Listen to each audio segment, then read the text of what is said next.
Business school द्वितीय संस्करण, उन लोगों के लिए जो दूसरों की मदद करते हैं। लेखक रॉबर्ट टी कियोसाकी। अध्याय 4, फायदा 2, जिंदगी बदलने वाली बिजनेस एजुकेशन। सवाल सिर्फ पैसे का नहीं है। हमारे पास पैसे कमाने की बहुत अच्छी योजना है। जब मैं नेटवर्क मार्केटिंग कंपनियों की जांच कर रहा था, तब मुझे यह वाक्य अक्सर सुनने को मिला। अपने बिजनेस अवसर दिखाने के लिए बेहद उत्सुक लोग मुझे उन लोगों की कहानियां बताते थे जिन्होंने इस बिजनेस के माध्यम से एक महीने में लाखों डॉलर कमाए हैं। मैं उन लोगों से भी मिला हूं जिन्होंने सचमुच अपने नेटवर्क मार्केटिंग बिजनेस में एक महीने में लाखों डॉलर कमाए हैं। इसलिए मुझे नेटवर्क मार्केटिंग बिजनेस की पैसे कमाने की प्रचुर संभावनाओं पर जरा भी संदेह नहीं है। यह सच है कि ढेर सारा पैसा कमाने का लालच कई लोगों को इस बिजनेस में खींच लाता है, परंतु मैं इस बात की सलाह नहीं देता कि आप सिर्फ पैसे कमाने के लिए नेटवर्क मार्केटिंग बिजनेस में आए। सवाल प्रोडक्ट्स का भी नहीं है। हमारे पास सबसे अच्छे प्रोडक्ट या सामान हैं। अलग अलग नेटवर्क मार्केटिंग कंपनियों की जांच करते समय मुझे इस बिजनेस का यह दूसरा सबसे ज़्यादा लोकप्रिय फ़ायदा बताया गया। यह जानना रोचक था कि प्रोडक्ट पर जोर देने वाली कितनी अधिक सेल्स प्रस्तुतियां जीवन बदलने वाले प्रमाणों पर आधारित थी। एक प्रस्तुति में कंपनी की संस्थापक ने मुझे बताया कि किस तरह उसने आयोवा में अपनी मरती हुई मां को बचाने के लिए अपनी गोपनीय दवा खोजी थी। कुछ जांच करने के बाद मुझे पता चला कि उसकी मां कभी आयोवा में नहीं रही थी और जिस प्रोडक्ट के आविष्कार का वह दावा कर रही थी, वह प्रोडक्ट कैलिफोर्निया की एक प्रयोगशाला में आया था, जो कई दूसरी कंपनियों के लिए भी उस प्रोडक्ट का पर प्राइवेट लेबल लगाती थी। जैसा मैंने पहले ही कहा है, किसी भी बिजनेस या प्रोफेशन में इस तरह के जालसाज और धोखेबाज लोग होते हैं।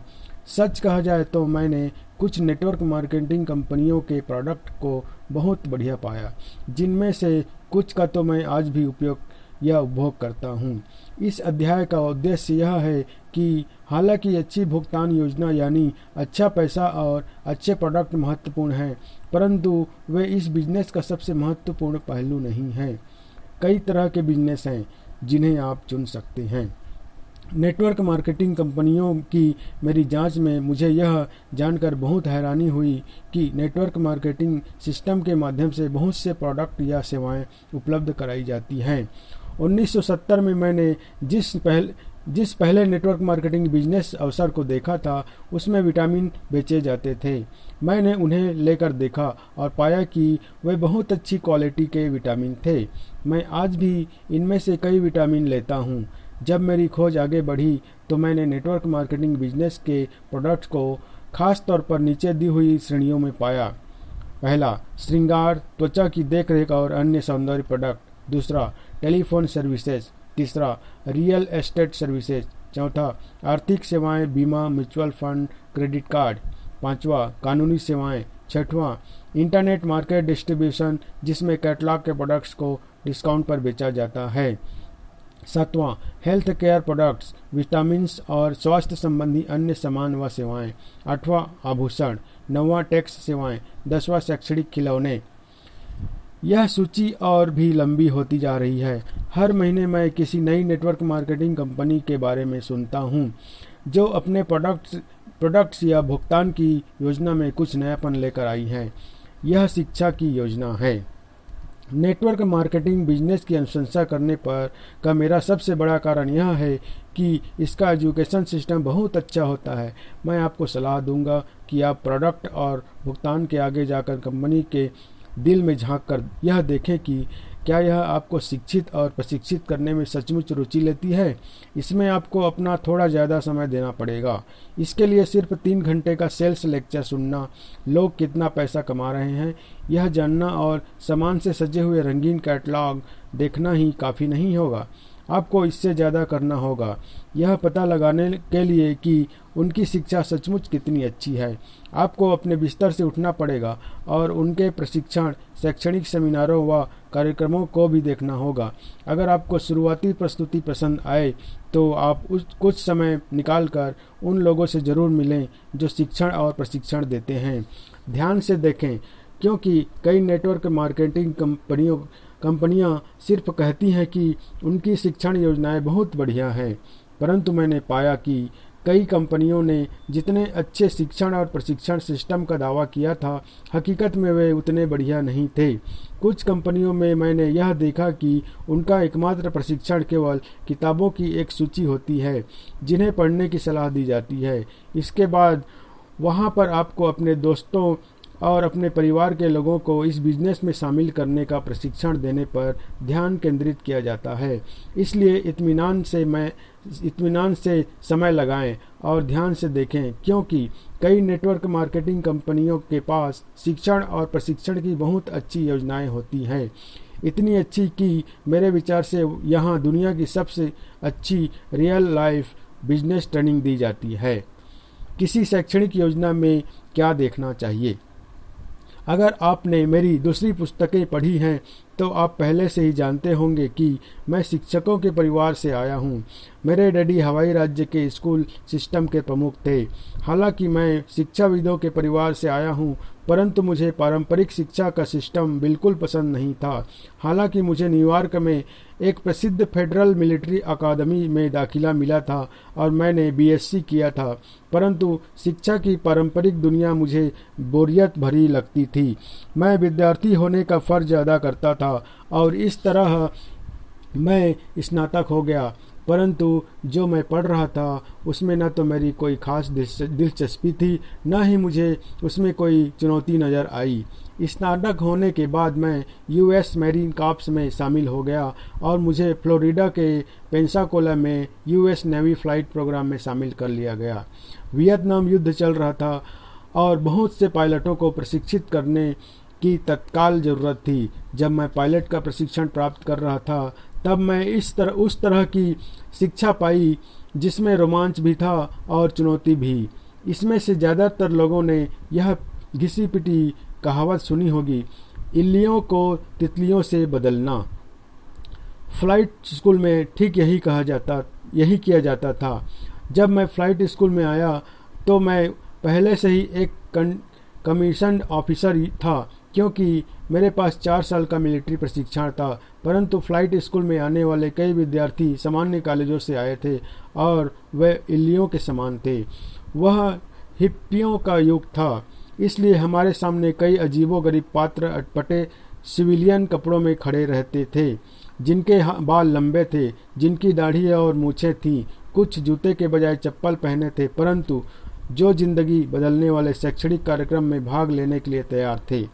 अगर वे प्रशिक्षण काल में बचे रहे तो 2 या 3 साल बाद वे तितलियां बनकर निकलेंगे, यानी वे ऐसे पायलट बन जाएंगे जो दुनिया की कठिन से कठिन उड़ान भरने में समर्थ होंगे।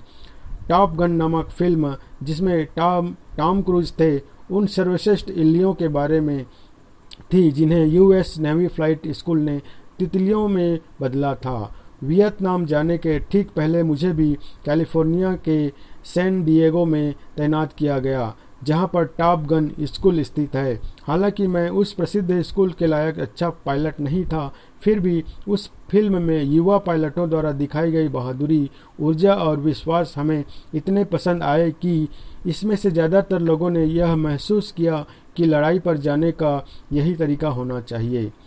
पहले हम नौसिखिए युवक थे जिन्हें उड़ान भरना नहीं आता था, परंतु अब हम ऐसे युवक बन गए जो प्रशिक्षित थे, अनुशासित थे और शारीरिक, मानसिक और भावनात्मक रूप से उन चुनौतियों का सामना करने के लिए तैयार थे जिनसे अधिकांश लोग बचते थे। मुझमें और मेरे साथी पायलटों में मुझे जो परिवर्तन नज़र आया उसे ही मैं ज़िंदगी बदलने वाली एजुकेशन कहता हूँ। एक बार मैंने फ़्लाइट स्कूल ख़त्म किया और मैं वियतनाम पहुँच गया तो मेरी ज़िंदगी फिर कभी पहले जैसी नहीं रही। मैं वही व्यक्ति नहीं रह गया था जो फ़्लाइट स्कूल में दाखिल हुआ था। फ्लाइट स्कूल और युद्ध के वर्षों बाद मेरे कई साथी पायलटों ने बिजनेस की दुनिया में बहुत सफलता पाई। जब हम इकट्ठे होते हैं और पुरानी युद्ध की कहानियाँ एक दूसरे के सामने दोहराते हैं तो हम अक्सर यह कहते हैं कि फ्लाइट स्कूल में हमें जो प्रशिक्षण मिला था उसका बिजनेस की हमारी वर्तमान सफलता में बहुत बड़ा योगदान है। इसलिए जब मैं ज़िंदगी बदलने वाली बिजनेस एजुकेशन की बात करता हूँ तो मैं उतनी सशक्त शिक्षा की बात कर रहा हूँ जो इल्ली को तितली में बदल दे, एक प्रक्रिया जिसे रूपांतरण या कायापलट कहा जाता है। जब आप किसी नेटवर्क मार्केटिंग बिजनेस की शिक्षण योजना को देखें तो मैं ऐसी शिक्षण योजना की अनुशंसा करता हूं जिसमें इतनी शक्ति हो कि वह आपके जीवन में इतना क्रांतिकारी परिवर्तन ला सके। परंतु मैं आपको सावधान कर दूं, फ्लाइट स्कूल की ही तरह हर कोई इस कार्यक्रम को भी सफलतापूर्वक पूरा नहीं कर सकता। Real life business school. Flight school के बारे में एक बहुत अच्छी बात यह थी कि वियतनाम से हाल ही में लौटे पायलटों ने हमें प्रशिक्षित किया था। जब वे हमसे बात करते थे तो वे असली ज़िंदगी के अनुभव से बात करते थे। पारंपरिक बिजनेस स्कूल में थे जिसमें मैं कुछ समय के लिए रहा था। मुझे यह समस्या दिखती थी कि हमारे कई शिक्षकों के पास असली ज़िंदगी का कोई बिजनेस अनुभव नहीं था, और अगर शिक्षकों को असली जीवन का बिजनेस अनुभव था भी तो वह किसी कंपनी के कर्मचारी के रूप में था, यानी वे सिर्फ मध्यम स्तर के मैनेजर के काम का अनुभव रखते थे, वे किसी कंपनी के संस्थापक नहीं थे। जब मैंने हवाई में पारंपरिक बिजनेस स्कूल में MBA की पढ़ाई की तो मैंने पाया कि मैं अक्सर किसी मैनेजमेंट सिद्धांत या आर्थिक सिद्धांत को सीखने का प्रयास कर रहा हूँ जिसे मध्यम स्तर का कोई मैनेजर सिखा रहा है जो किसी बड़े कारपोरेशन के लिए काम करता था। अगर शिक्षक के पास बिजनेस अनुभव नहीं था तो वह टीचर दरअसल ऐसा व्यक्ति था जिसने कभी स्कूल सिस्टम को छोड़ा ही नहीं।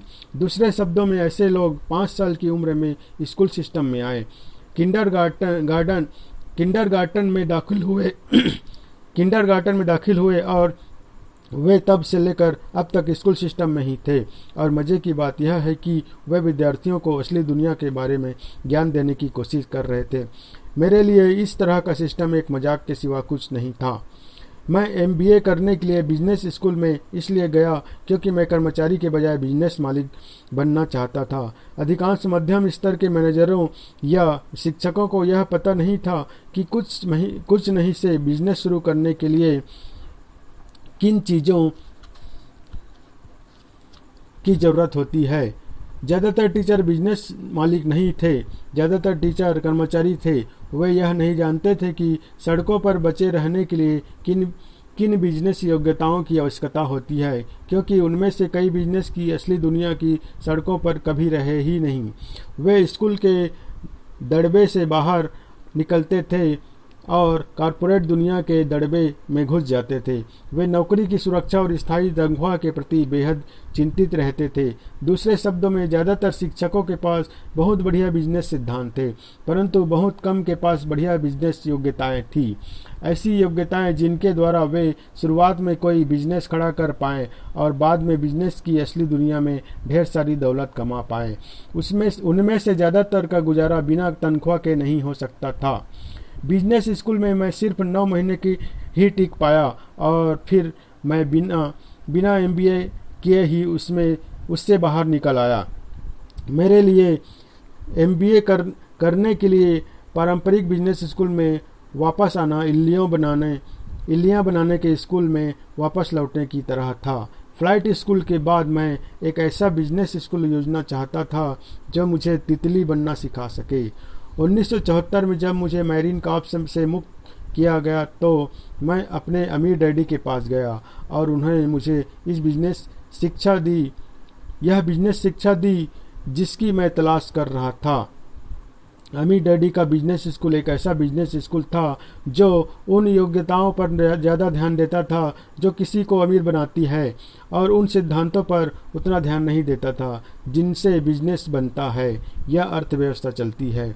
अमीर डैडी अक्सर कहा करते थे, आप योग्यताओं से अमीर बनते हैं, सिद्धांतों से नहीं। क्या मुझे बिजनेस स्कूल छोड़ने का अफसोस है? हाँ, कई बार मुझे अफसोस होता है, परंतु मैं स्कूल छोड़ने वाले बहुत अच्छे लोगों के समूह में हूँ। Bill Gates, Michael Dell, Steve jobs और टेड टर्नर भी स्कूल पूरा नहीं कर पाए थे। थॉमस एडिसन और हेनरी फोर्ड जैसे शुरुआती व्यवसायी भी स्कूल से बाहर निकल गए थे। मुझे विश्वास है कि इन सभी व्यवसायियों ने अपने असली दुनिया का बिजनेस अनुभव हासिल करने के लिए स्कूल के बजाय असली दुनिया के बिजनेस को चुना, क्योंकि यह अधिक रोमांचक था। यह लोग विराट तितलियां बन गए और इन्होंने हमेशा के लिए बिजनेस की दुनिया को बदल कर रख दिया। मुझे गलत मत समझिए, मैं जिन बिजनेस स्कूल में पढ़ा वहाँ पर सिखाई जा रही ज़्यादातर जानकारी बिजनेस में रहने वाले किसी भी व्यक्ति के लिए महत्वपूर्ण जानकारी थी। बहरहाल यह स्कूल सड़कों पर काम आने वाले वे योग्यताएं नहीं सिखा रहा था जिनकी मुझे बिजनेस मालिक बनने के लिए ज़रूरत थी। इसके बजाय पारंपरिक बिजनेस स्कूल मुझे कर्मचारी बनने की योग्यताएं सिखा रहा था। स्कूल छोड़ने के बाद जल्दी ही मैंने अपना पहला नायलॉन और वेल्क्रो सर्फर वॉलेट बिजनेस शुरू किया और दुनिया भर में 500 सेल्स प्रतिनिधियों के साथ इसे दुनिया के सामने पेश किया। 30 साल की उम्र तक मैं मिलेनियर बन गया था, परंतु उसके 2 साल बाद कंपनी ही दिवालिया हो गई। हालांकि किसी बिजनेस को खोना सुखद अनुभव नहीं है, परंतु यह एक बहुत बड़ी शिक्षा साबित हुई। मैंने 3 सालों में बहुत कुछ सीखा, न सिर्फ बिजनेस के बारे में बल्कि अपने बारे में भी। विश्वव्यापी बिजनेस बनाना और विश्वव्यापी बिजनेस खोना निश्चित रूप से बिजनेस सिद्धांत पर आधारित शिक्षा नहीं थी। बहरहाल मेरे लिए यह अमूल्य शिक्षा थी, एक ऐसी शिक्षा जिसने मुझे आखिरकार अमीर बनाया। परंतु इससे भी अधिक महत्वपूर्ण बात यह है कि यह ऐसी शिक्षा थी जिसने मुझे आज़ाद कर दिया। मैं ऐसी शिक्षा नहीं चाहता था जो मुझे MBA की डिग्री दिलाकर नौकरी तलाशने वाली इल्ली में बदल दे। उस हादसे के बाद अमीर डैडी ने मुझसे कहा, धन और सफलता आपको दंभी और मूर्ख बना देते हैं। अब थोड़ी सी गरीबी और विनम्रता के साथ आप एक बार फिर से विद्यार्थी बन सकते हैं। मैंने इस पुस्तक का नाम बिजनेस स्कूल उन लोगों के लिए जो दूसरों की मदद करते हैं इसलिए रखा क्योंकि कई नेटवर्क मार्केटिंग कंपनियां दरअसल यही हैं। यह कंपनियां बिजनेस स्कूल ही हैं जो उन लोगों को सिखाती हैं जो व्यवसाय की असली दुनिया की योग्यताएं सीखना चाहते हैं और कॉरपोरेट दुनिया में अच्छी तनख्वाह वाला मध्यम स्तर का मैनेजर नहीं बनना चाहते। कुछ नेटवर्क मार्केटिंग कंपनियों के प्रशिक्षण में भाग लेने के बाद मुझे लीडर्स से मिलने का अवसर मिला जो असली दुनिया के बिजनेस मालिक थे और जिन्होंने जीरो से अपना बिजनेस शुरू किया था। कई महान शिक्षक थे क्योंकि वे अपने अनुभव से सिखा रहे थे, सिद्धांत से नहीं। बिजनेस सेमिनारों में मैं बैठने के दौरान मैंने अक्सर अपने आप को सीधे दिल से निकली बातों पर सहमति में सिर हिलाते हुए पाया कि बिजनेस की असली दुनिया में सड़कों पर बचे रहने के लिए आपको किन चीज़ों की ज़रूरत होती है। बहरहाल असली दुनिया की बिजनेस योग्यताएं सिखाने से भी ज़्यादा महत्वपूर्ण बात यह थी कि इन लीडर्स ने असली दुनिया के मानसिक और भावनात्मक नज़रिए या दृष्टिकोण सिखाए जो दुनिया में सफल होने के लिए ज़रूरी है। कुछ सेमिनारों में मुझे जो शिक्षा मिली वह अमूल्य थी, पूरी तरह अमूल्य, खास तौर पर ऐसे व्यक्ति के लिए जो अपने आप को तितली में बदलना चाहता था। सेमिनारों के बाद मैं अक्सर प्रशिक्षकों से बातें करता था। मुझे हैरानी होती थी कि वे न सिर्फ अपने बिजनेस से बल्कि अपने निवेशों से भी बहुत ज़्यादा पैसे कमाते थे। कुछ तो कॉरपोरेट अमेरिका के कई अग्रणी CEO से भी ज़्यादा पैसे कमाते थे। निश्चित रूप से वे उन प्रशिक्षकों से तो अधिक पैसे कमाते थे जो हमें पारंपरिक बिजनेस स्कूल में पढ़ाते थे। इन प्रशिक्षकों में कुछ और भी था। हालांकि वे अमीर थे और उन्हें शिक्षा देने की आवश्यकता नहीं थी, परंतु उनमें सिखाने का जोश था। उनमें अपने साथी इंसानों की मदद करने का उत्साह था। उनके जोश का एक कारण यह है कि नेटवर्क मार्केटिंग बिजनेस का आधार यह है कि लीडर्स लोगों को ऊपर खींचें, जबकि पारंपरिक कॉर्पोरेट या शासकीय बिजनेस इस बात पर आधारित है कि थोड़े से लोगों को ही प्रमोट किया जाए और बहुसंख्यक कर्मचारियों को स्थायी तनख्वाह देकर संतुष्ट कर दिया जाए। नेटवर्क मार्केटिंग की दुनिया के प्रशिक्षक यह नहीं कह रहे थे, अगर तुम अच्छा प्रदर्शन नहीं करोगे तो तुम्हें नौकरी से निकाल दिया जाएगा। इसके बजाय वे यह कह रहे थे, आइए ज़्यादातर बेहतर प्रदर्शन करने में मैं आपकी मदद कर दूं। जब तक आप सीखना चाहते हैं, मैं यहाँ पर आपको सिखाने के लिए तैयार हूँ। हम एक ही टीम में हैं। मेरे लिए यह उस तरह की बिजनेस शिक्षा थी जिसे मैं पसंद करता था। इसलिए जब आप किसी नेटवर्क मार्केटिंग कंपनी की छानबीन करें तो चोटी के लोगों को खोजें, उन लोगों को खोजें जो इस बिजनेस में सफल हैं, और फिर खुद से पूछें कि क्या आप इन लोगों से कुछ सीखना चाहते हैं।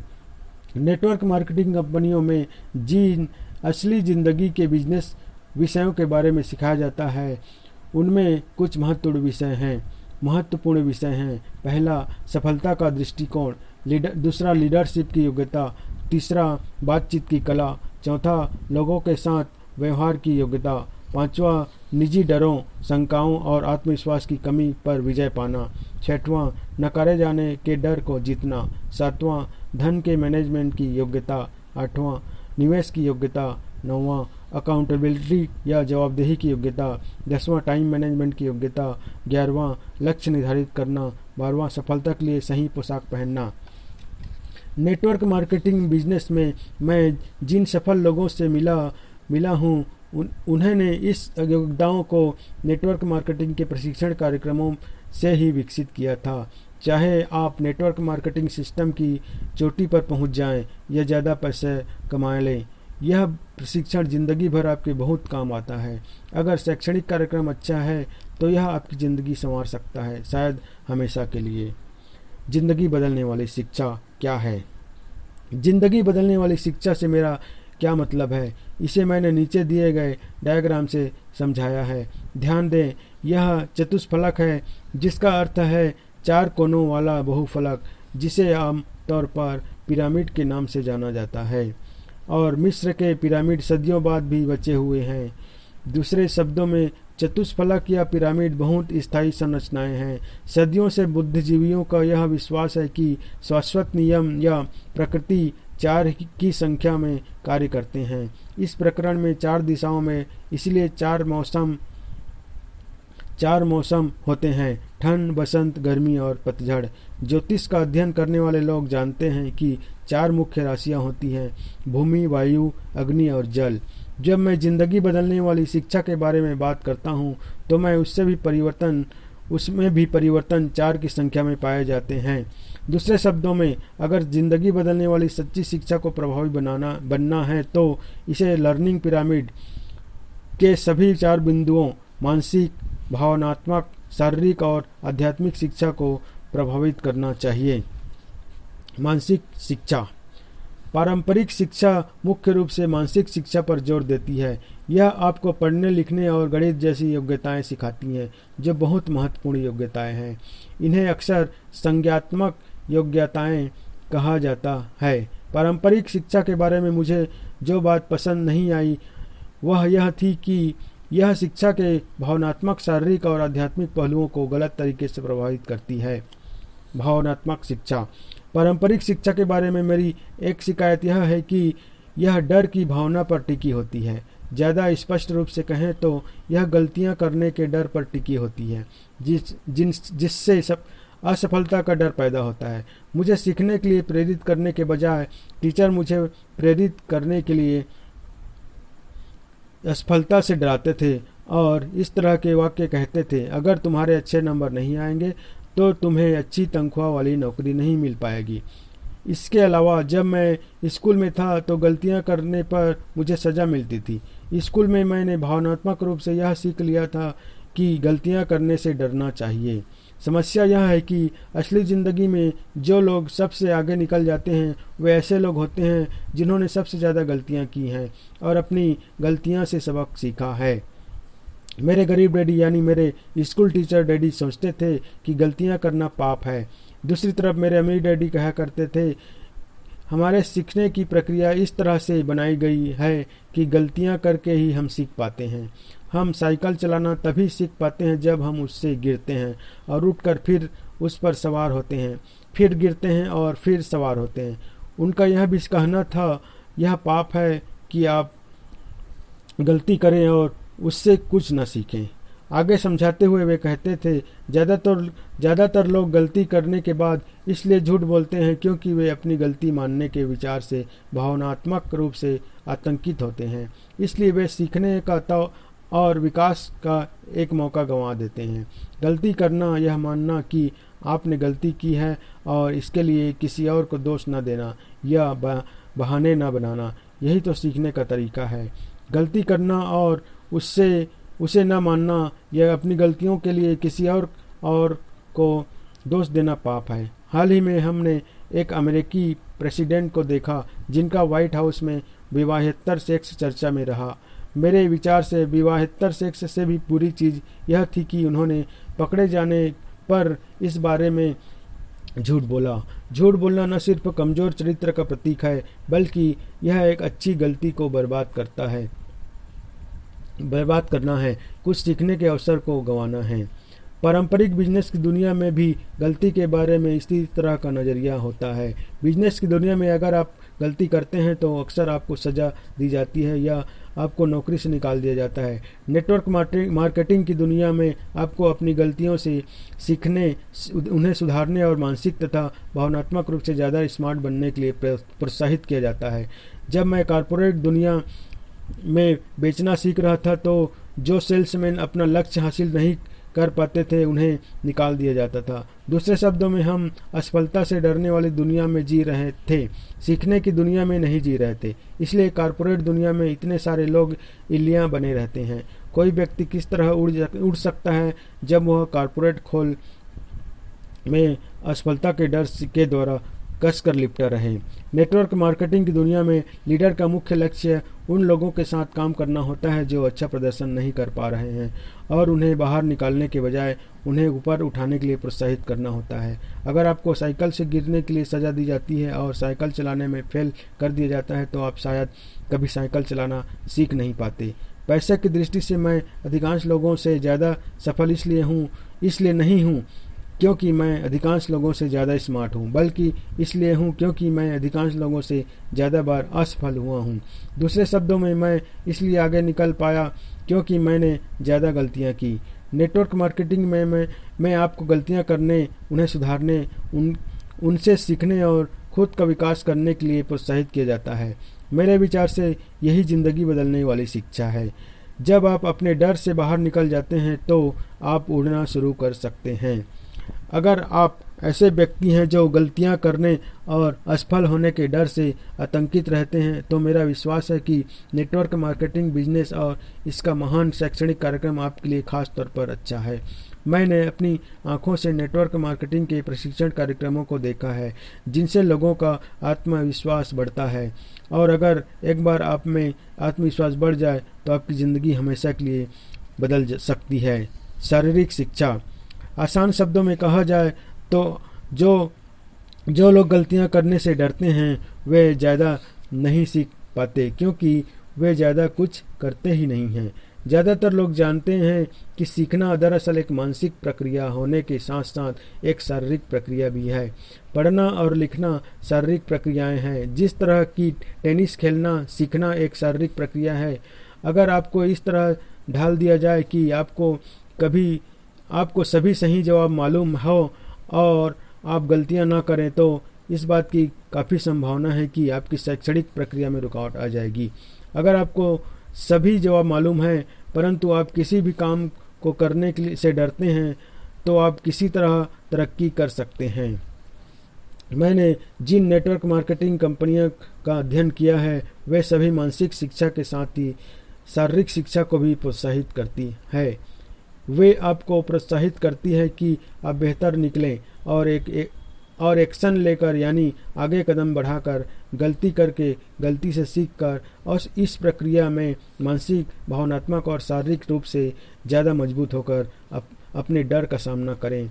पारंपरिक शिक्षा आपको तथ्यों को सीखने के लिए प्रोत्साहित करती है और फिर भावनात्मक रूप से आपको सिखाती है कि आप गलतियां करने से डरें। जिससे आप शारीरिक रूप से पीछे रह जाते हैं। डर के माहौल में रहना मानसिक, भावनात्मक, शारीरिक या आर्थिक किसी भी पहलू से कतई फायदेमंद नहीं है। जैसा मैंने पहले ही कहा है, मेरे पास ज़्यादा पैसा इसलिए नहीं है क्योंकि मैं शैक्षणिक रूप से ज़्यादा स्मार्ट हूँ, बल्कि इसलिए है क्योंकि मैंने दूसरों से ज़्यादा गलतियाँ की हैं। अपनी गलतियों के लिए खुद को जिम्मेदार माना है और उन गलतियों से सबक सीखा है। इसके बाद मैंने और भी गलतियाँ की और मैं भविष्य में और भी गलतियाँ करने की उम्मीद करता हूँ। जबकि ज़्यादातर लोग भविष्य में गलतियाँ न करने के लिए कड़ी मेहनत करते नजर आते हैं। इसीलिए तो हमारे भविष्य अलग अलग हो जाते हैं। आप अपना भविष्य तब तक नहीं सुधार सकते जब तक आप कुछ नया काम ना करना चाहें जिसमें गलतियां होने का खतरा होता है, और फिर आप उन गलतियों से सबक न सीखें। सर्वश्रेष्ठ नेटवर्क मार्केटिंग कंपनियां अपने लोगों को प्रोत्साहित करती हैं कि वे मानसिक रूप से कुछ नया सीखते रहें, काम करें, गलतियां करें, सीखें, सुधारें और इस प्रक्रिया को दोहराते रहें। यही रियल लाइफ एजुकेशन या असली ज़िंदगी की शिक्षा है। अगर आप गलतियां करने से डरते हैं परंतु आपको लगता है कि आपको अपनी ज़िंदगी में कुछ परिवर्तन लाना है, तो एक अच्छा नेटवर्क मार्केटिंग कार्यक्रम आपके लिए सर्वश्रेष्ठ दीर्घकालीन व्यक्तित्व विकास कार्यक्रम सिद्ध हो सकता है। एक अच्छी नेटवर्क मार्केटिंग कंपनी आपका हाथ पकड़ेगी और आपको एक ऐसी ज़िंदगी का मार्गदर्शन देगी जहां डर और असफलता नाम की चीज़ नहीं होगी। और अगर आप नहीं चाहते कि आपका हाथ पकड़ा जाए तो वह आपका हाथ नहीं पकड़ेगी। यह कहा गया है कि अगर आप किसी आदमी के कार्यों को बदलना चाहते हैं तो आप उसके सोचने के तरीके को बदल दीजिए। हाल ही में बहुत से लोग अब इस विचार को मानते जा रहे हैं कि अगर आप किसी आदमी के सोचने के तरीकों को बदलना चाहते हैं तो पहले आप उन कार्यों को बदलिए जो वह कर रहा है। नेटवर्क मार्केटिंग बिजनेस के साथ एक अच्छी बात यह है कि यह इस बात पर भी जोर देता है कि आप क्या सोचते हैं और इस पर भी कि आप क्या करते हैं। पारंपरिक शैक्षणिक सिस्टमों के साथ यह समस्या है कि आपको गलत काम करने के लिए सजा देते हैं बजाय इसके कि वे आपके काम को सुधारें। आध्यात्मिक शिक्षा। सबसे पहले मुझे यह महत्वपूर्ण लगता है कि मैं विवादास्पद और भावनात्मक विषय में जाने से पहले अपने व्यक्तिगत विचार स्पष्ट कर दूं। मैं आध्यात्मिक बनाम धार्मिक शब्द का प्रयोग एक खास कारण से कर रहा हूं। जिस तरह कई अच्छी नेटवर्क मार्केटिंग कंपनियां हैं और कई बुरी नेटवर्क मार्केटिंग कंपनियां हैं, उसी तरह मेरे विचार से कई अच्छे धार्मिक संगठन हैं और कई बुरे धार्मिक संगठन हैं। ज़्यादातर स्पष्ट रूप से कहा जाए तो मैंने एक धार्मिक संगठनों को किसी आदमी को आध्यात्मिक रूप से मजबूत बनाते देखा है और कई धार्मिक संगठनों को किसी आदमी को आध्यात्मिक रूप से कमज़ोर बनाते देखा है। इसलिए जब मैं आध्यात्मिक शिक्षा की बात करता हूँ तो इसमें धार्मिक शिक्षा शामिल हो सकती है या शामिल नहीं हो सकती है। जब मैं आध्यात्मिकता की बात करता हूँ तो मेरा आशय किसी निश्चित धर्म से नहीं है। धर्म के मुद्दे पर मैं अमेरिका के संविधान का समर्थन करता हूँ जो धार्मिक चुनाव की स्वतंत्रता प्रदान करता है। मैं इस विषय पर इतनी ज़्यादा सावधानी इसलिए बरत रहा हूँ क्योंकि मुझे बचपन में ही यह सिखा दिया गया था, कभी भी धर्म, राजनीति, सेक्स और पैसे पर चर्चा मत करो। और मैं इस बात से सिर्फ इसलिए सहमत हूँ क्योंकि यह विषय काफ़ी भावनात्मक और विस्फोटक हो सकते हैं। आपकी व्यक्तिगत भावनाओं या विश्वासों को ठेस पहुंचाना मेरा उद्देश्य नहीं है, बल्कि मैं आपकी धार्मिक स्वतंत्रता के अधिकार का समर्थन करता हूं। मानवीय सीमाओं से परे। जब मैं किसी व्यक्ति की आत्मा के बारे में बातें करता हूं तो मैं उस शक्ति के बारे में बातें करता हूं जो हमें अपनी मानसिक, भावनात्मक और शारीरिक सीमाओं के आगे धकेलती है। वे सीमाएं जिनसे हम इंसान होने के कारण बंधे हुए हैं। जब मैं वियतनाम में था तो मैंने बहुत से घायल युवाओं को देखा जिन्हें मालूम था कि वे बच नहीं पाएंगे, परंतु वे लड़ते रहे ताकि दूसरे लोग जिंदा रह सकें। वियतनाम में दुश्मनों की सीमा में घुसकर लड़ने वाले मेरे बचपन के सहपाठी ने इसे ज़्यादा अच्छे तरीके से यूँ कहा, मैं आज सिर्फ इसलिए जिंदा हूँ क्योंकि मुर्दा लोग लड़ते रहे।